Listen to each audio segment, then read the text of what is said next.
En Radio Universidad Austral de Chile presentamos República de los Ríos.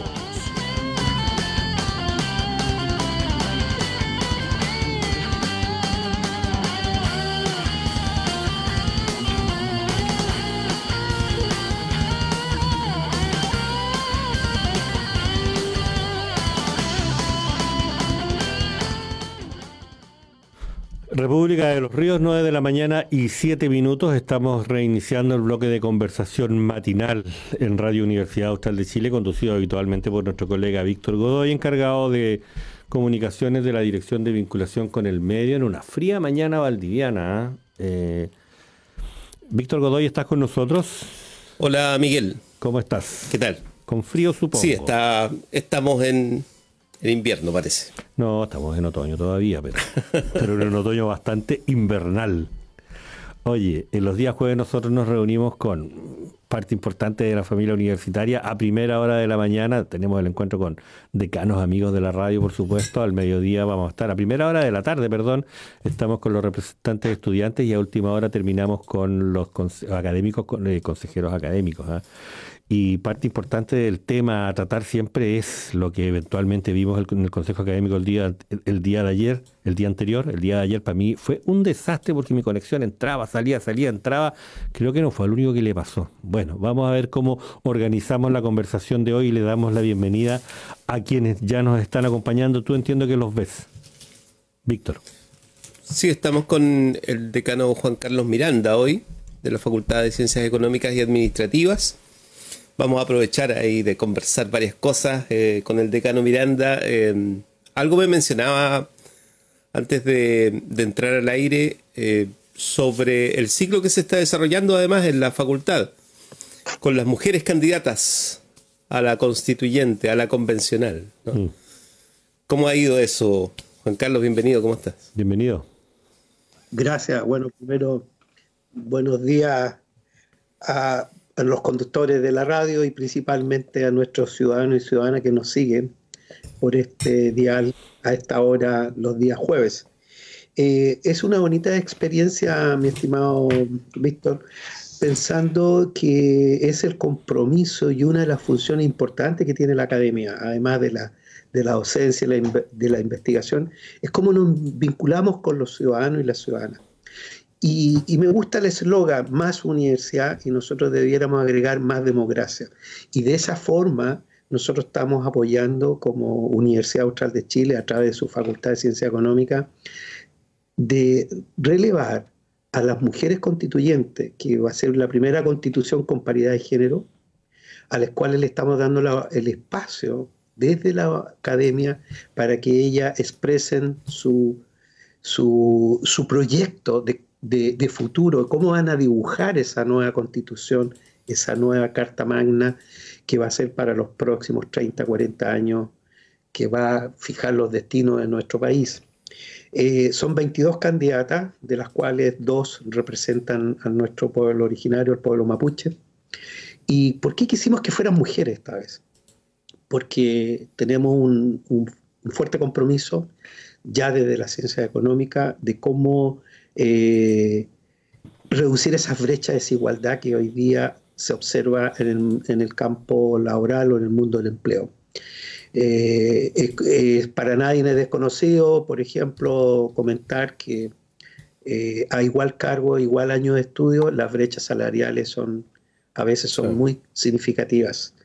Y eso es curioso, cuando tanto el hombre como la mujer tenemos las mismas capacidades, unos los otros. Y ese ha sido nuestro compromiso y también de nuestra vocación universitaria, de estar al servicio de la comunidad. Así que es una experiencia interesante lo que empezó, y con esto corto, esta actividad comenzó el día lunes y termina el día viernes, pasado mañana. La hemos organizado de una manera inteligente, en que estén todos los pactos dispersos para que de alguna manera se permita ese diálogo y el contrapunto. Hemos tenido confirmación del 90% de las candidatas Sin embargo, en algunos días nos han fallado a última hora. Espero que por el hecho de ser universidad no sea ese el motivo, sino que puede haber sido que están en algunas actividades de campaña, porque también es corta esta campaña para nuestras constituyentes. Y desearle el mayor de los éxitos a ellas, porque veo que hay un grupo de gente joven, que es el futuro de nuestra región, y que tienen pasión, tienen sueños. Y la democracia la construimos desde todos los lados. Y a eso estamos dedicados. Se va a transmitir además en la radio, Miguel, ¿cierto? Sí, entiendo que sí. ¿Tengo audio? Sí, tengo audio. Entiendo que sí, estamos realizando las coordinaciones. Alejandro Escobar, el técnico responsable de realizar la coordinación técnica para tener el material audiovisual que teníamos que poner en las distintas plataformas, me confirma por el interno que ya está todo coordinado con el profesor Fernando de la Costa. Así que bien, vamos a estar atentos a recibir ese material, lo vamos a programar el sábado y el domingo durante la mañana porque también queremos sumarnos a contribuir a la visibilidad de todas las opciones, pero particularmente de las opciones femeninas. Nosotros en la radio también hemos tenido hemos procurado que haya representantes de todos los pactos, pero además que estén todas las representaciones femeninas, todas las candidaturas protagonizadas por mujeres en la radio en distintos momentos, debatiendo entre ellas con otras opciones y sí creo que es un esfuerzo relevante y significativo en este periodo eleccional precisamente porque diera la impresión de la forma en la que se equilibran las participaciones en el espacio social, como que no nos basta con la paridad. Creo que hay que ser, voy a usar de nuevo la palabra, superlativos en el esfuerzo por promover el protagonismo de la mujer. Víctor. Sí, bueno, hay además en curso las otras elecciones.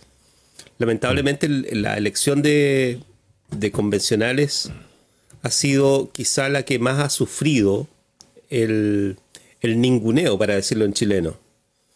No han estado efectivamente presentes. O sea, esta iniciativa yo la destacaba ayer de la Facultad de Ciencias Económicas y Administrativas porque resalta en medio de un desierto de interés genuino por la elección de la Convención Constitucional. Y eso va a impactar seguramente porque en un voto alargado, ¿no? Que supone 4 papeletas y que además supone 2 días y restricciones sanitarias, etcétera, probablemente la elección a la Convención Constitucional sea la más afectada de todas, porque las otras están corriendo con ciertas ventajas evidentes en términos comunicacionales. El interés de los medios se ha concentrado en el tema de las municipales, y dicen, incluso si uno revisa la discusión política nacional, incluso se acusa más bien de esto a los propios conglomerados políticos, ¿no? Que ven más bien en las municipales la expresión más concreta de avance o retroceso en el electorado, no así en la Convención Constitucional. Y en muchos casos la presencia de los independientes, al revés de lo que uno pudiese imaginar, ha empeorado la situación porque ha hecho que efectivamente la elección se ubique en un lugar donde la falta de debate de fondo dé paso básicamente a los proyectos personales. Eso, que es un rasgo de la política chilena actual, podría ser también un rasgo de lo que podrían ser los resultados de la elección, en este caso de la Convención Constitucional. No sé cómo ve eso, Juan Carlos. Sí, mira, interesante escuchar ayer a 2 jóvenes mujeres, digamos, de la región de Los Ríos. No quiero hablar de Valdivia, sino que de la región de Los Ríos, sí, porque una de ellas era de Panguipulli. Es que para ser mujer y además independiente de la oferta política es preocupante. Y yo comparto contigo, Víctor, de que de esta papeleta que vamos a ir a votar los próximos días, es la que menos visible ha estado. Así que por lo tanto mucho mayor y mejor el esfuerzo que estamos haciendo nosotros desde la academia apoyándola para que los ciudadanos y ciudadanas manifiesten una preferencia. La universidad tiene que ser neutra en esto y es su deber es ponerlas a todas, de todos los corrientes de pensamiento a disposición para que a través de nuestros canales se comuniquen su desafío y sus propuestas que tienen programáticas. También quiero expresar, Víctor y Miguel, que la universidad tiene que seguir abierta después de este proceso. ¿En qué sentido? Nosotros tenemos que abrir espacios para que en esos espacios de diálogo las constituyentes tengan, y los constituyentes también, tengan un espacio allí para apoyarse desde el conocimiento, desde la academia, desde la reflexión y de los puntos de encuentro, y por qué no decir de desencuentro también, que para facilitar ese trabajo constituyente. A eso también abrimos las puertas. Yo no creo que sea solo mi facultad, sino que de todas las facultades de la universidad. Así que vaya para ella, que tienen un desafío muy grande, desearle el mayor de los éxitos, y la universidad está abierta para ellas también en los próximos, después del día al otro día, después de ya saber quiénes son las que van a, como decía, dibujar este futuro de Chile o soñar este futuro de Chile. Exacto. Bueno, en la línea, la universidad también tiene elecciones. Así es que vamos a hablar un poco de ello. Ya están en curso 4 candidaturas, el proceso de oficialización que le corresponde a la Comisión Calificadora de Elecciones se está desarrollando. Obviamente hay plazos y formalidades que son propias de este proceso. En el caso de la universidad, además, la formalización de las candidaturas se hace mediante comprobación incluso de las firmas de patrocinio. O sea, es una ventaja que tiene el hecho de que el electorado sea acotado y que además se pueda comunicar directamente la comisión con los electores, ¿no? A través de las cuentas de correos de la universidad. Por lo tanto, tienes esas ventajas del proceso de la universidad. Tiene otras desventajas que tienen que ver con que las tareas académicas no contemplan un periodo de campaña en que se suspendan otros procesos o que se establezcan mecanismos de propaganda establecidos como los de la ley, etcétera. Pero hacemos el esfuerzo al final. Entonces, hay ambiente de campaña ya, yo diría, ¿no, decano? Sí. Quiero solo poner un contrapunto, Víctor, que esta es una campaña un poco sui generis porque no estaba dentro de la programación del periodo que debía terminar el ex rector don Oscar Galindo. Todos ya sabemos que fue anticipado por su renuncia. En los tiempos normales, y tengo la experiencia, Víctor y Miguel, de haber sido elegido por los decanos en el periodo en que el rector Cubillo en su primer periodo en el segundo periodo, perdón, se postulaba. Fui parte del Tricel. Así que conozco muy bien el proceso. Entonces hay dos tiempos. Entonces, lo que ha pasado hoy día es que el tiempo ha sido muy acotado. Efectivamente, sí que los 4 candidatos que ayer oficialmente lo confirmó el secretario general, porque a quien primero se le hace la postulación, y después el secretario general traspasa esa candidatura con las firmas que lo respaldan. Son mínimo 25 firmas de académicos que tienen derecho a voto.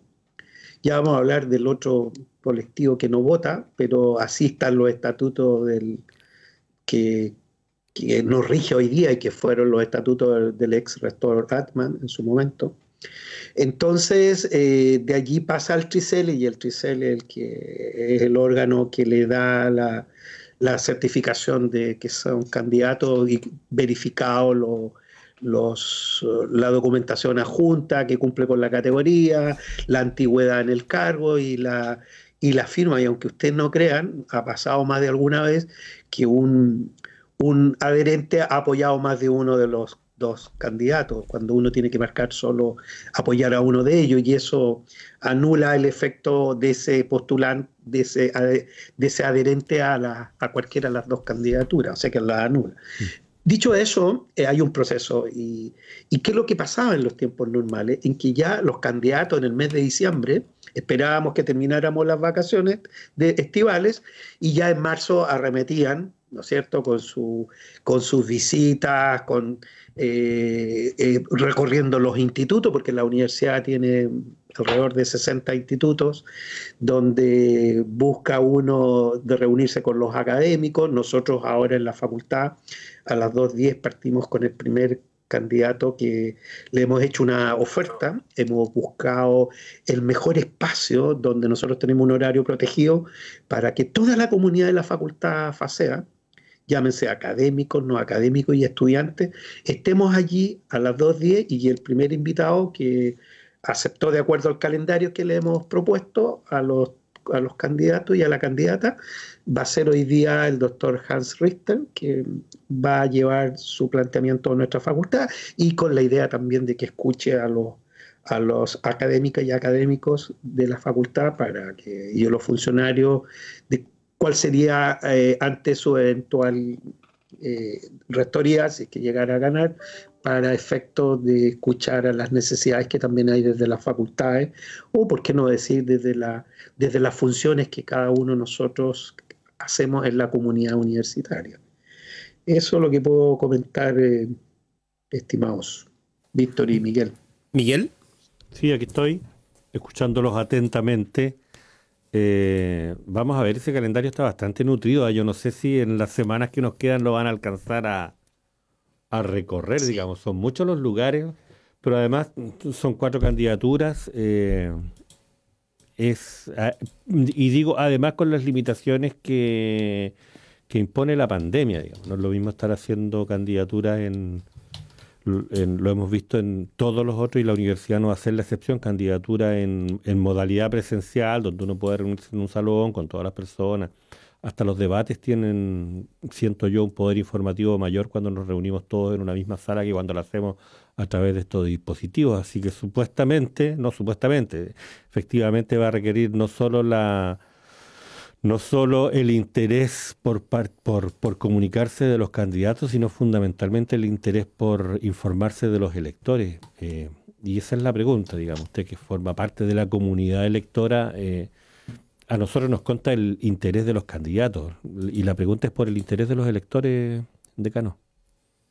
Sí, buena la pregunta. Yo quiero también recordar en esta conversación del día de hoy que el padrón, por decirlo así, de electores, hoy en día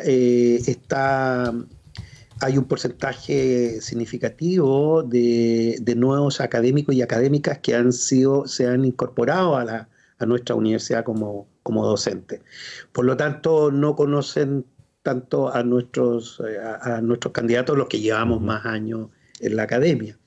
Y porque la universidad, como yo decía ayer en el consejo, no es la universidad del 2004, a principios del 2000. Hoy día estamos en una tremenda universidad en que ya no nos conocemos todos. Y aquí me acuerdo una frase de mi querido amigo y profesor Masneff, cuando decía que Valdivia era una ciudad a escala humana. Y es escala humana porque todo el mundo se conoce. En cambio, hoy día en la universidad ya es frecuente preguntar de esa persona o ese colega de dónde es, de qué facultad, porque ya no tenemos esos espacios que teníamos cuando estábamos en un tamaño más óptimo. Hoy día la universidad ha crecido mucho, incluso está en Coyhaique, está en Puerto Montt y está en Osorno. Entonces, la academia está en varios lugares a la vez. Entonces, también es interesante que ellos participen de estos foros para que conozcan a los candidatos y a la candidata, a los 3 candidatos y a la candidata que está hoy día en la papeleta, que va a estar en la papeleta de los próximos días. Víctor. Sí, bueno, ahí además, yo estaba viendo, ¿cuántos institutos hay en la Facultad de Ciencias Económicas? Tenemos 4. 4. 4 institutos. Claro. A Y propósito de lo que decía Miguel. andamos bordeando los 60, 70 profesores, entre la planta fija y los profesores a honorarios que tenemos, que también vienen a apoyar en nuestro desarrollo. Exacto.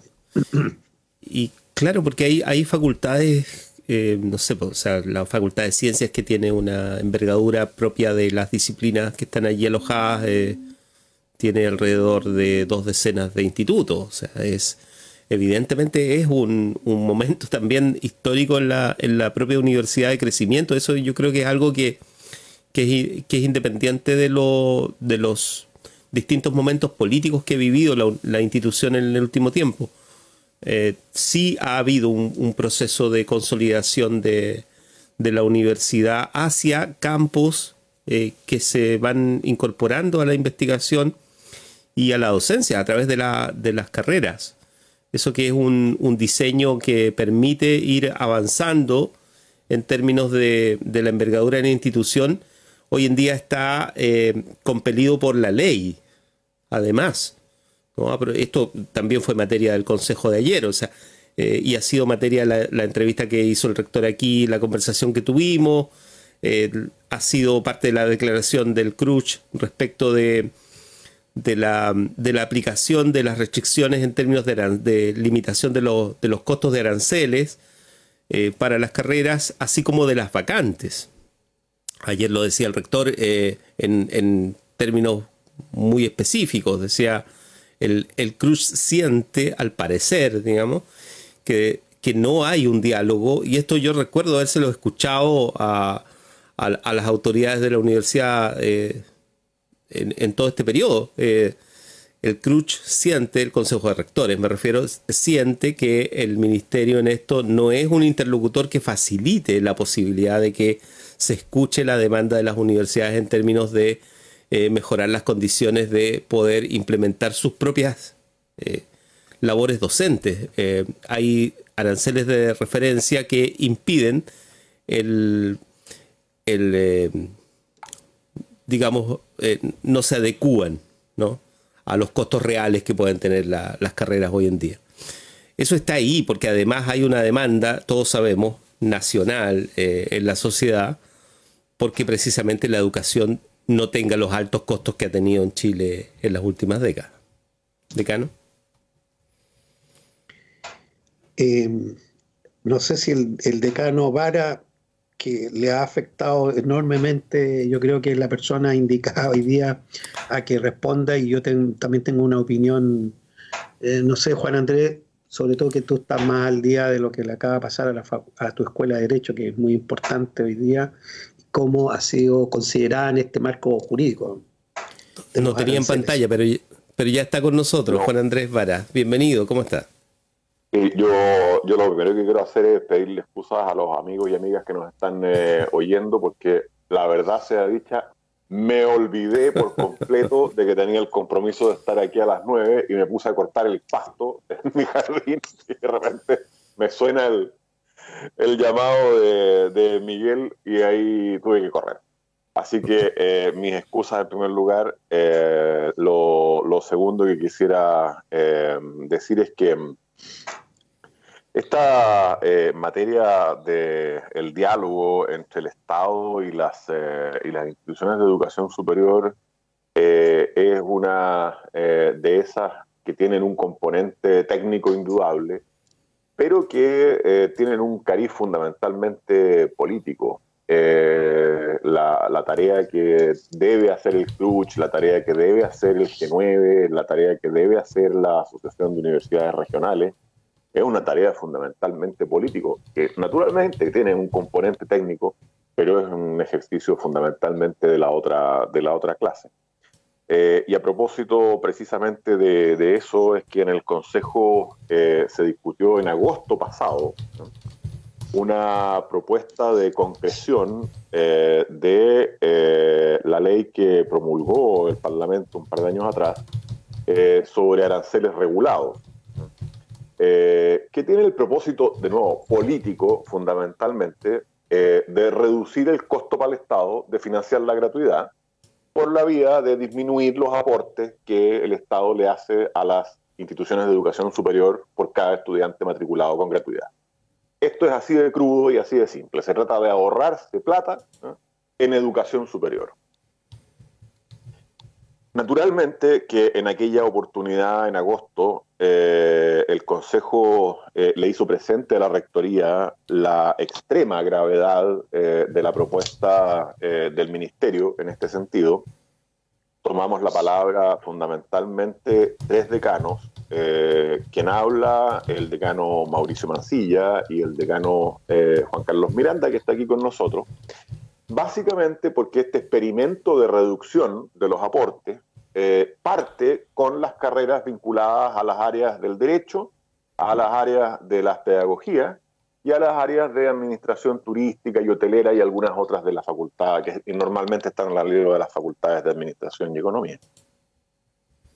Y el ejercicio consiste simplemente en reducir con una fórmula matemática el aporte que hasta aquí venía entregando el Estado. Pero no para todos, sino que para algunos. Y es aquí donde la crítica que yo hice ayer en el Consejo de la Rectoría encuentra su fundamento. Hasta donde llega mi conocimiento, la Rectoría se limitó cuando fue consultada por el Ministerio, a hacer junto con el CRUCH y en líneas intelectuales muy paralelas, un análisis crítico de la normativa, pero no hizo la tarea política que correspondía hacer, y que sí hicieron otras universidades, que obtuvieron quedar en un grupo en donde se les mantiene o se les aumenta el aporte. Y resulta que las características de las carreras de las universidades que sí hicieron ese ejercicio son, en el mejor de los casos, iguales y en algunos casos no tan buenas como las que tienen carreras de la Universidad Austral y en particular la que yo represento. De manera que hay una falencia extraordinariamente grave de la administración universitaria y además una falta a su compromiso, porque en esa sesión de agosto la administración central se comprometió a enviarnos a los decanos involucrados un borrador de la respuesta que iban a entregarle a la Subsecretaría de Educación y a la Comisión de Regulación de Aranceles en particular, y ese ejercicio de compartir el borrador para poderlo enriquecer, para poderlo complementar, nunca se produjo. De manera que ahora estamos en una situación muy complicada porque la universidad va a dejar de recibir, según se informó ayer, una cifra cercana a los 500 millones de pesos, nada más que por estas carreras. Si esto se empieza a replicar para el resto de las carreras, la universidad va a estar en serios problemas financieros, de manera que yo espero que ocurra una de estas dos cosas, o que el Estado acepte la propuesta del Consejo de Rectores en el sentido de suspender la aplicación de la resolución que fija estos aranceles regulados, cosa que me parece poco probable que ocurra, francamente, porque según nos contaba ayer el rector en el Consejo, el CRUCH mandó la carta el día 29 de abril y el 30 se publicó en el diario oficial la resolución. Ahora, yo tiendo a pensar que eso no tiene una relación causal, porque el diario oficial no publica con tanta celeridad las cosas que recibe para publicación, y tiendo a pensar nuevamente que lo que hubo ahí es una tardanza significativa del CRUCH en responder a un requerimiento unánime de las universidades. Vale decir, nuevamente, las universidades llegamos mal y tarde a una petición al Estado. Y en segundo lugar, espero que esta rectoría y las sucesivas rectorías hagan la tarea para la cual son elegidos o designados, que es la tarea de hacer política con el Estado, para obtener del Estado un reconocimiento que nosotros en la Universidad Austral no obtenemos de manera automática, porque estamos a 840 kilómetros o más en el caso de Puerto Montt y de Coyhaique de Santiago, porque el posicionamiento de la universidad no es el que era en un contexto en donde habían 5 o 6 universidades en el país, porque por lo tanto el conocimiento de lo que nosotros hacemos y del nivel en que lo hacemos no es automático en los tomadores políticos de decisión. Es imperativo hacer esa tarea política, de posicionar a la U y decir, oiga, mire, aquí no solamente está la Católica Valparaíso y Concepción haciendo una pega académica de primer nivel desde el mundo de las universidades privadas tradicionales, sino que también está una universidad como la nuestra, como la Católica del Norte, como la Santa María, etc. Así que lo que se pone de relieve aquí, al margen de que pueda revertirse esta situación que es grave, es la imperativa necesidad de trabajar políticamente estos temas de manera mejor, claro, de manera más oportuna y de manera más eficiente por las administraciones universitarias y sobre todo cumpliendo los compromisos que se contraen en el Consejo Académico, cosa que en este caso no ocurrió. Esto sucede en agosto del año recién pasado, o sea, esto es de todos modos reciente y trae a colación varias cosas. O sea, aquí en la explicación probablemente en la comunidad queden preguntas que circulan, el crunch le dicen. El crunch, sí, hay varios que le dicen crunch, ¿no? Que el crunch es un espacio que donde están las universidades tradicionales del país y donde además está el ministerio, o sea, lo preside la ministra o el ministro correspondiente al periodo político. Por lo tanto, hay un diálogo directo con la administración del gobierno. Sin embargo, eso no significa que sea fácil esa comunicación. Y al parecer ahí hay algo, ¿no? A propósito de lo que dice Juan Andrés ahora, pareciera ser que ahí hay algún tipo de embudo que impide que se faciliten los diálogos respecto de la educación superior en Chile, que además es uno de los temas quizá más debatidos en el espacio público, ¿no? Y claro, sin quizá los elementos técnicos que son propios de, por ejemplo, la definición de un arancel en una carrera, ¿no? Que no es una cuestión arbitraria, ¿no? Que habría que entender básicamente, creo que ayer el decano Miranda lo decía en el Consejo, habría que entender y dialogar con las facultades para entender bien cómo es que se producen esos procesos de identificación de costos, para decirlo de alguna manera, cuando están implicados muchos ámbitos de la formación, ¿no? Donde la universidad además hace un esfuerzo en términos de precisamente de no ser una universidad o una carrera o una facultad, como decíamos antes, de tiza y pizarrón, ¿no? Y eso en el sistema universitario chileno, además, no sé si ha hecho crisis, pero por lo menos ha quedado en evidencia que ahí tenemos un problema como país, ¿no? Decano Miranda. Sí, en la misma línea que argumenta el decano Vara, yo quiero ser un poco crítico, autocrítico también, porque la responsabilidad la tenemos tanto los que dirigimos las facultades como la rectoría. De un tiempo a esta parte, nuestra universidad viene más bien reaccionando que siendo proactiva. No es posible que desde la administración central hoy día no haya un estudio de costo por carrera. O sea que, ¿con qué argumento el rector o la rectora que sea decano en el futuro va a ir a confrontar datos técnicos si nosotros mismos no sabemos cuánto cuesta esto en términos relativos? Porque hacer un estudio costo preciso como lo hacen en una empresa es muy distinto a una empresa de servicio como es la educación. No obstante a ello, nosotros debiéramos tener buenos indicadores allí. Tenemos las competencias, tenemos la inteligencia, tenemos los recursos, está la tecnología, está todo. ¿Y por qué no lo hacemos? Es porque no ha habido una mirada estratégica en la universidad. Y en eso yo quiero ser muy enfático con mis palabras. Yo de un tiempo a esta parte vengo observando que desde la administración central estamos muy administrando con los mismos cánones de lo que se observaba en las finanzas en los años 60, 70, pero no estamos en el siglo XXI. Puedo dar muchos ejemplos al respecto, pero no los voy a latear con ellos, sino que quiero destacar eso por un lado.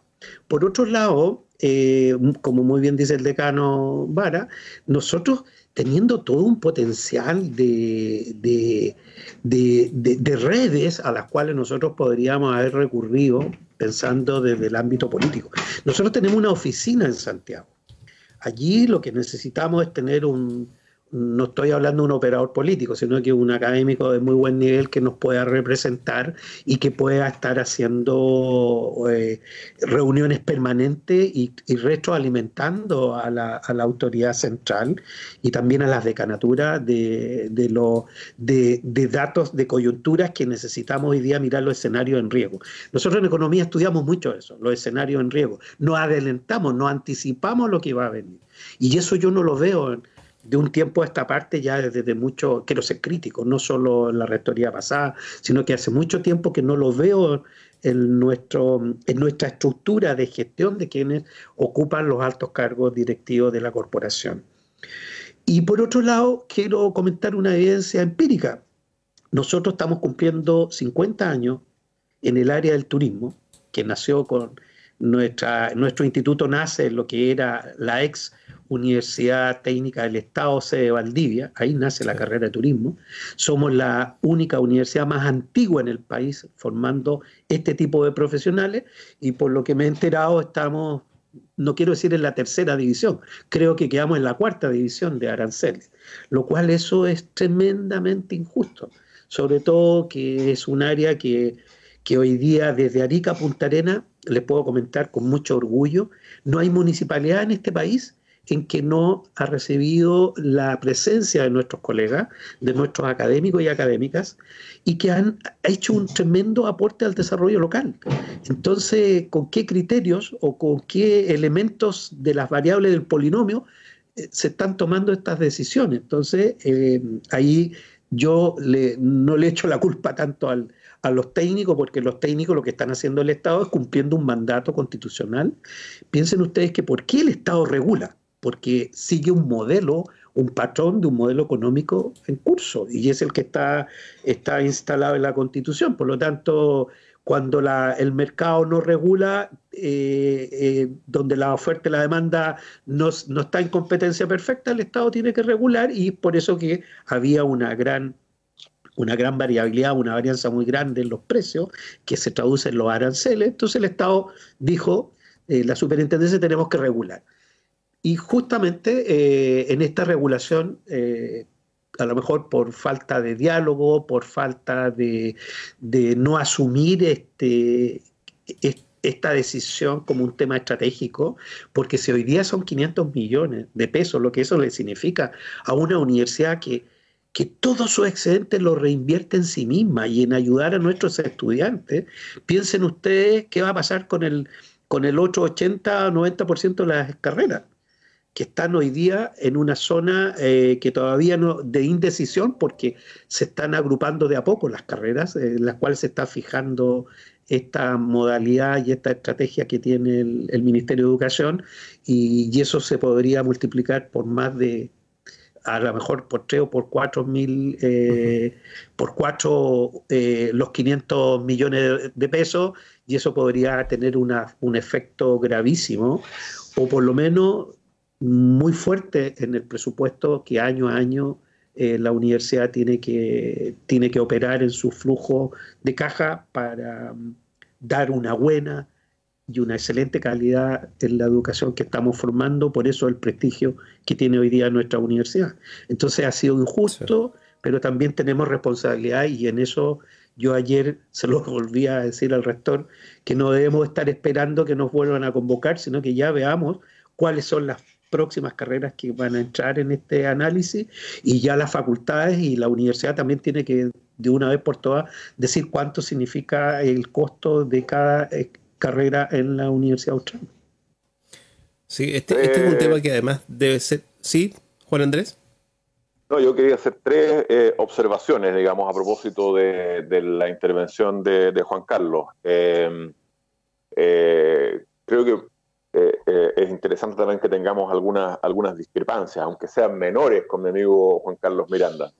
Esta idea de regular los precios es una idea que justamente está en las antípodas, en el lado contrario del modelo económico que consagra la actual Constitución, que es un modelo fundamentalmente de libre mercado. No hay nada más contrario al libre mercado que la fijación de precios. Así que este es un ejercicio que tiene un componente claramente contra el mercado y tiene un componente sí que puede ser atribuido a un intento de ahorro que uno podría fundar en una especie de codicia estatal de no entregarle todos los fondos que necesitan las universidades para subsistir.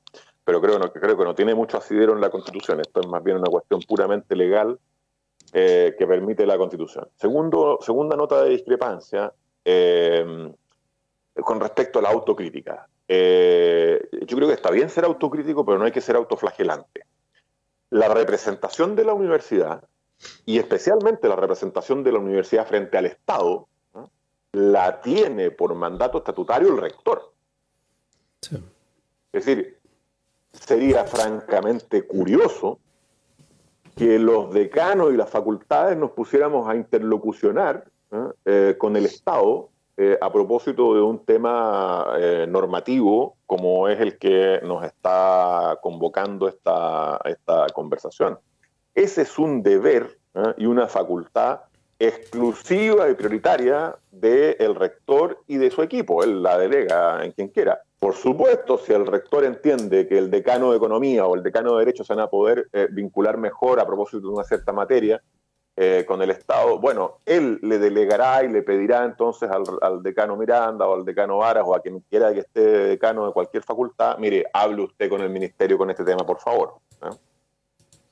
Pero no creo, más bien, no es que no crea, estoy completamente seguro de que resulta completamente improcedente que ningún decano se arrogue la representación de la universidad a propósito de ninguna materia, y menos en la vinculación que tiene la universidad con el Estado, que, como bien dice el decano Miranda, es particularmente compleja, incluso cuando se traduce en diálogos a través de las organizaciones de universidades, es muy compleja.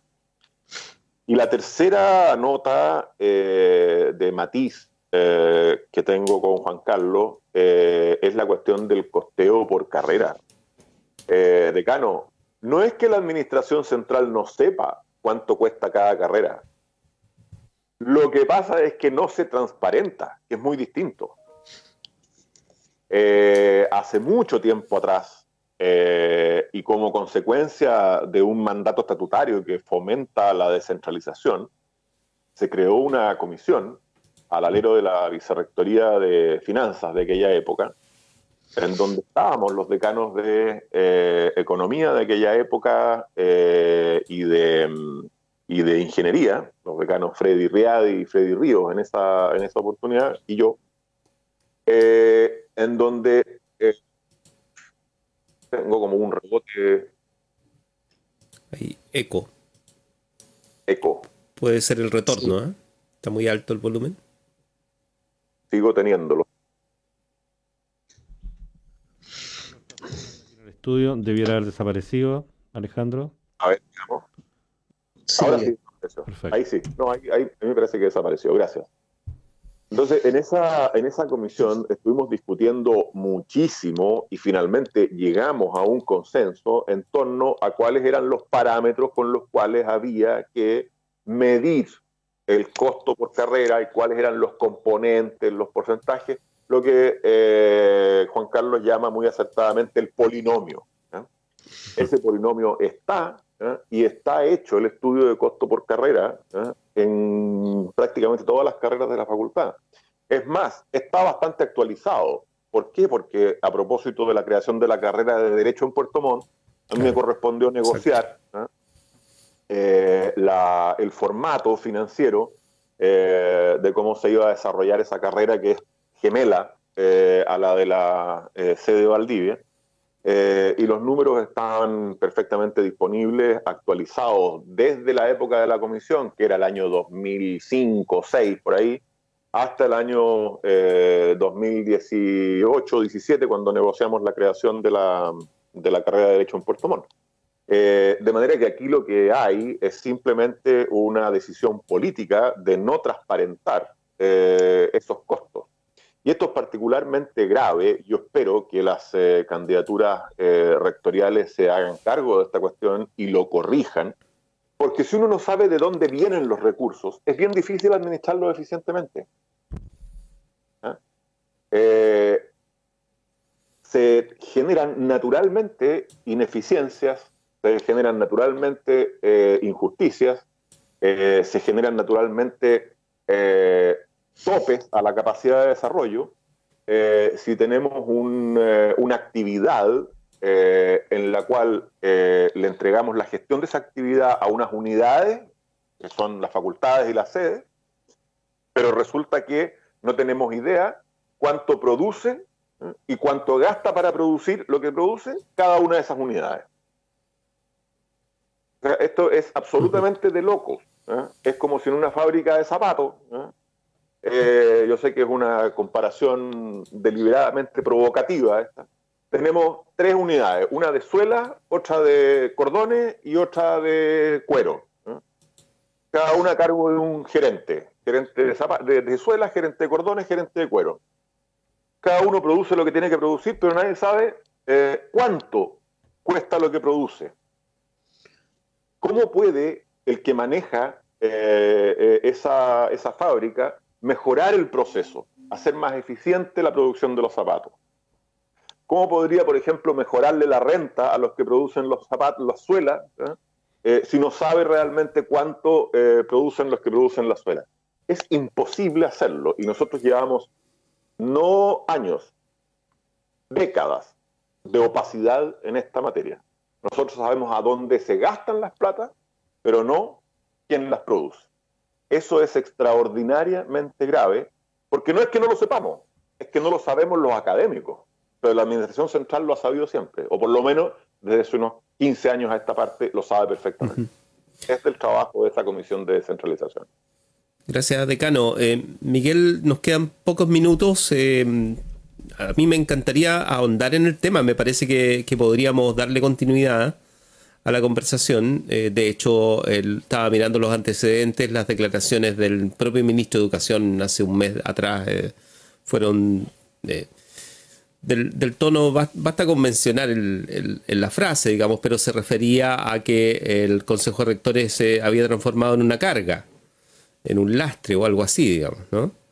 Y además hizo una alusión a la juventud de algunas instituciones, digamos, que son estigmatizadas. En el entendido, en la lectura de eso, está obviamente el hecho de que hay universidades privadas que tienen menos tiempo de desarrollo y estarían impactando también en este proceso de, no sé si de fijación de precios, pero por lo menos, digamos, de restricciones legales a los costos asociados a las carreras. Paralelamente, declaraciones el año pasado que anticipaban un poco este escenario. En septiembre, una declaración del CRUCH precisamente al respecto, y otras cosas más, digamos. Podríamos abordar este tema en especial, es de las cosas que debieran motivar también análisis aquí mismo en la radio. Pero yo creo que necesitamos por lo menos alguna frase respecto de lo que esta semana ya es oficial, que son las 4 candidaturas que están en curso, el proceso, por lo tanto, de campaña en la práctica que se va a vivir intensamente seguramente en este mes. ¿Te parece, Miguel, que hagamos un último minuto para ello? Víctor, nos quedan 5 minutos y a propósito de campaña, nosotros tenemos una reunión a las 10 de la mañana precisamente para planificar la comunicación necesaria que queremos poner a disposición del proceso de elección de rector o de rectora. Así que aprovechemos a los decanos que nos acompañan para terminar esta conversación. Y sí, por supuesto, probablemente tendríamos más tiempo para ahondar en estos temas si llegáramos todos a la hora, pero bueno. Empezamos. Sí, pero bueno, es una conversación permanente, Víctor, digamos. Tenemos que volver sobre ella una y otra vez cada vez que podamos. Sí, yo pediría que las minutos. Metáforas como la de los zapatos la hiciéramos al principio, que son tan motivadoras, son tan entretenidas, digamos, que podríamos fijar como inicio las metáforas para después aprovecharlas. Tu metáfora del día. Sí. Decano Juan Carlos Miranda. Ya, solo muy breve porque ya estamos en el tiempo. No, solo me refería, a lo mejor no me expliqué bien, decano Vara, cuando interviene el Estado es cuando la competencia no es perfecta y estamos en una situación de algún vicio en el tipo de competencia. Estoy recibiendo una noticia y espero que ustedes la validen, por favor, Miguel, que ha muerto don Humberto Maturana, un gran pensador de la ciencia y que enluta a nuestro país y al mundo universitario. Me gustaría que lo verificaran, por favor. Sí, es tendencia a esta hora. O sea, les voy a decir... estar el próximo jueves aquí con mi colega y seguir debatiendo por nuestra querida Universidad Austral. Sí, brevemente, decano Miranda, en cuanto salimos al aire comenzaron los colegas periodistas a enviarnos WhatsApp para que demos la noticia que durante la madrugada falleció a la edad de 92 años Humberto Maturana. Qué pena. Premio Nacional de Ciencia 1994. Nos estamos despidiendo, Juan Andrés Varas. Sí, quiero recordar simplemente que el doctor Maturana era un gran amigo, nuestro amigo común con Juan Carlos Manfred Magnés, que estuvo durante alguna de las rectorías de Manfred visitándonos y iluminándonos aquí en Valdivia. Así que un recuerdo de admiración y de afecto para Humberto Maturana y naturalmente las condolencias para su familia. Para no sacarle el bulto a la invitación y terminar además a la hora, simplemente quiero alegrarme de las 4 candidaturas finalmente inscritas, solamente para ir haciendo familiares los nombres a aquellos académicos y académicos que no están muy al tanto. Se inscribieron formalmente con los patrocinios ya reconocidos los candidatos Maite Castro, Rogelio Moreno, Hans Richter y Sándor Mulsov. Hay, por lo tanto, una opción interesante para que los académicos podamos ejercer nuestro derecho a elegir al próximo rector o rectora de la corporación. Un abrazo y muchas gracias. Así es. Nos reencontraremos, ¿no? La próxima semana. Miguel. Sí, muchas gracias. Nos encontramos, los esperamos. Chao, chao. Vale. Chao. Hasta pronto. En Radio Universidad Austral de Chile hemos presentado República de los Ríos.